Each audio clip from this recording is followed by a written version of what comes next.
बीमारी का रास्ता हॉस्पिटल जाता है और किसान आंदोलन का रास्ता पार्लियामेंट जाता है। दोनों के रास्ते अलग अलग हैं। ये कोई एक जगह थोड़ा मिलेंगे। भाई कोई बीमार होगा तो हॉस्पिटल जाएगा। सरकार कहीं काम की है। सरकार को हॉस्पिटल पे काम करना चाहिए। सरकार को स्कूल पे काम करना चाहिए। जो भी इलेक्शन लड़ रहा है वो दूसरे उस पर काम कर रहा देश में, तो अब काम हॉस्पिटल पर उस पर होना चाहिए। तो संक्रमण से जैसे कई जगह ऑक्सीजन की कमी से भी मौत हुई है, तो उसमें हमने सरकारों को लिखा कि आप गांव में हॉस्पिटल, ऑक्सीजन हॉस्पिटल बनाओ। और यूपी में बहुत जगह गांवों में वो उस पर ट्रायल हुआ। हमने भी वो सिलेंडर खरीदे और वो दिए, तो उनसे बहुत लोगों की जान बची। जो सिख संगठन है उनने भी वहाँ पे गाजियाबाद में ऑक्सीजन हॉस्पिटल उन्होंने चलाया, लंगर चलाया उसका। और अब एक बड़ा करीब 200 बेड का हॉस्पिटल उनको दे दिया चलाने के लिए। और वे वहाँ पे चला रहे हैं। जो इंटरनेशनल खालसा एड वाले हैं वे चला रहे हैं। पूरा सिख समाज उसको चला रहा है और बड़ा सहयोग कर रहे हैं। अब तो उत्तर प्रदेश सरकार ने भी उसको अलॉट कर दिया 200 सिलेंडर हर रोज़ के लिए, जैसे हॉस्पिटलों को देते हैं। तो उनसे बहुत लोगों की जान बच रही। तो हमको चाहिए कि हमको ऑक्सीजन हॉस्पिटल अलग से गांवों में बनाने पड़ेंगे। उस पर सरकारों को कहा है, तो उस पर कुछ सरकारें खास करके उत्तर प्रदेश और उत्तराखंड ने वहाँ पे काम शुरू करा है और अपने संगठन के लोग भी लग रहे हैं। और हमने ये कहा सरकारों को, जहाँ पे हमारे संगठन की ज़रूरत हो आप बताओ, हम आपकी हेल्प करेंगे। उसमें इस बीमारी में हम हेल्प करेंगे। उसमें कई जगह देखा जा रहा है कि जिस संदेश ये है कि गवर्नमेंट को कंट्रोल करना चाहिए। उस पर जो निगरानी कमेटी है वो करे, क्योंकि अगर किसी का कोविड आ गया तो 5 लाख रुपए उसे चाहिए। और फर्जी कोविड भी वे बताते हैं।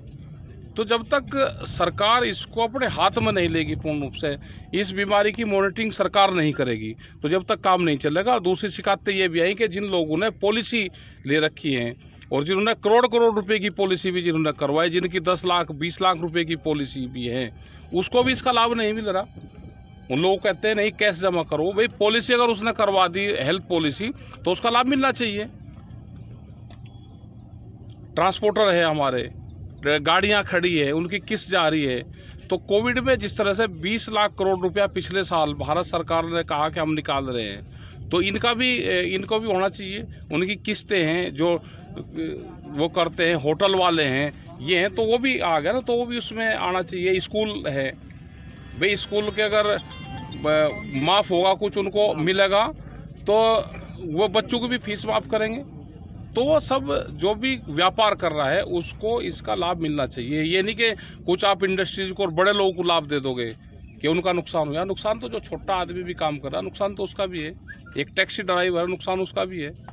तो उसकी भी भरपाई सरकार को करनी चाहिए। किसान का भी है, किसान का कर्जा है, ब्याज है, तो इन चीज़ों पे भी छूट मिलनी चाहिए उसको। वेजिटेबल्स का किसान है, जो सब्जी का किसान है, वो सबसे ज़्यादा देश में बर्बाद हुआ।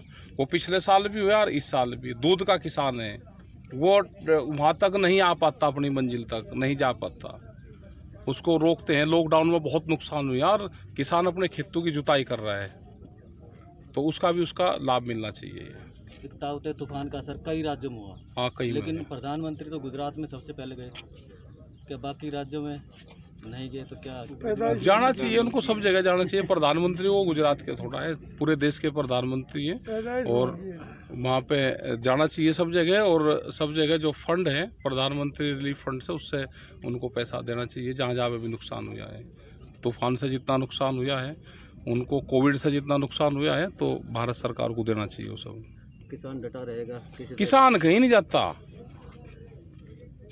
किसान यहाँ से जाएगा नहीं कहीं भी जब तक कानून वापसी नहीं होंगे। MSP